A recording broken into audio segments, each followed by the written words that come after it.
Assalamu alaikum. Merci beaucoup. Thank you for that warm welcome, everyone, and thank you to Minister Fantillo, Julian, for that very kind introduction. Friends, I'm delighted to be joined here today by so many members of Parliament and members of our terrific Conservative team, and I also want to extend my warmest wishes and greetings to my friends and your leaders, National Vice President Dr. Aslam Daoud, and of course your National President Lal Khan Malik. Ladies and gentlemen, I'm delighted to be once again to have the opportunity to address the Ahmadiyya Muslim Jama'at Canada. I've had the pleasure of meeting with members of Canada's Ahmadiyya community on a number of occasions over the years. One of the most memorable instances was the grand opening of Calgary's beautiful Batun Nur Mosque, which I did with His Holiness, Mirza Masroor Ahmed, in 2008.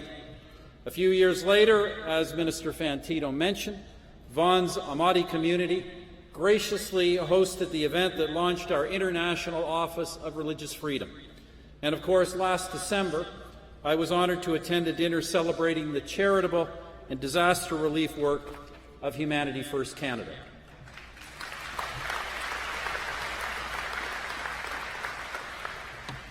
For more than 10 years, Humanity First Canada has served the greater good by showing compassion to the vulnerable, mercy to the suffering, and generosity to those in need.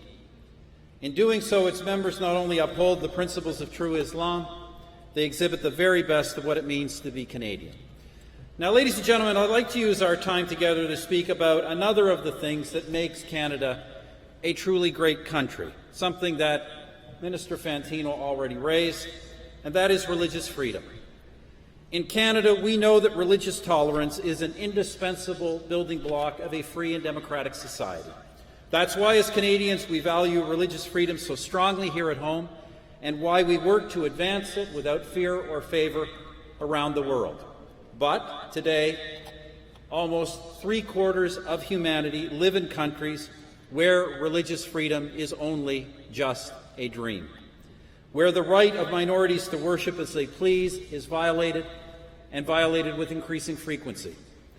2 years ago, as I mentioned, working with Canada's Ahmadiyya community, our Conservative government established the Office of Religious Freedom to advocate religious tolerance and to, wherever possible, stand up for those persecuted for their faith. And just a couple of weeks ago, I was pleased to announce that a re-elected Conservative government will invest in a new 3-year program under the Office of Religious Freedom to support persecuted religious minorities in the Middle East.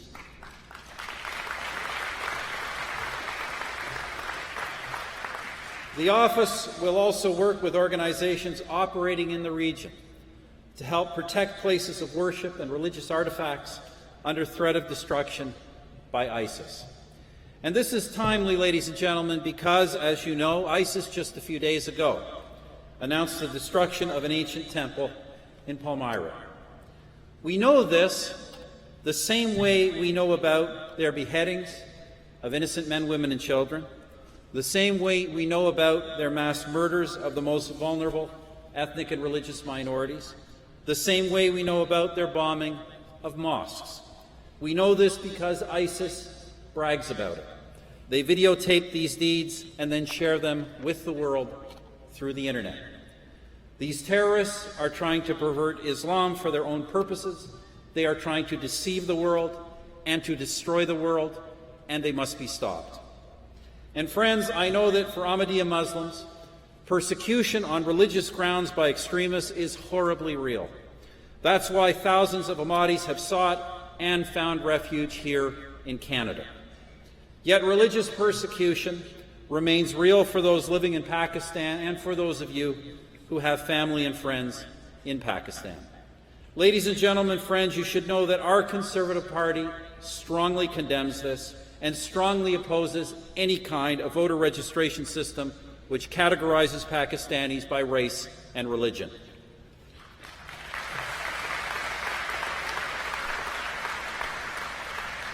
Ladies and gentlemen, we are so blessed to be able to call this country home. Yet even in this peaceful, prosperous country, we sometimes hear echoes of religious intolerance in threats directed against minority groups. And of course, last October, we had the brutal experience of ISIS-inspired violence on our own soil. As we all know, these shocking acts were perpetrated by killers claiming to act in the name of Islam.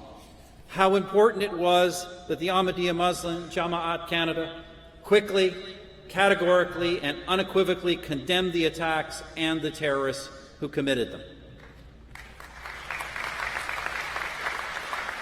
And how important it was that President Malik spoke out denouncing violence perpetrated in the name of Islam by saying, and I quote, "Whatever the reason, whatever the grievances, whatever the complaints, you cannot take the life of an innocent person who has no role in what you are complaining for."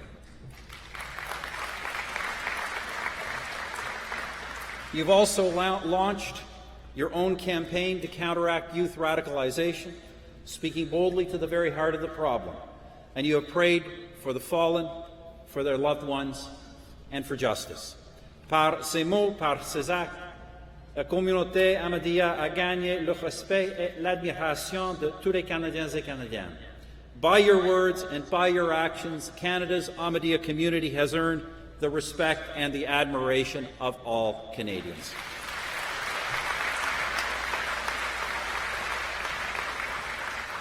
Now, friends, let me close with this. I know your community faces ongoing persecution around the world, but also know that in this country, you are embraced by your fellow Canadians. And you have embraced our country in return. Everybody knows about your special Remembrance Day campaigns and the support and honor that you give to our veterans. We also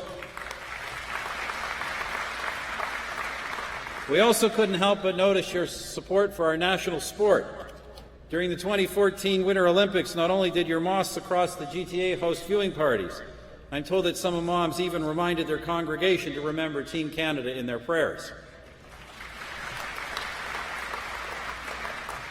Friends, these things remind us all of the wide and varied contributions you make to Canadian society, to our cultural richness, to our religious tolerance, and to our economic strength. But more than anything else, yours is a community that inspires. For in spite of the terrible persecution you face around the world, your belief in tolerance and harmony endures. Love for all, hatred for none.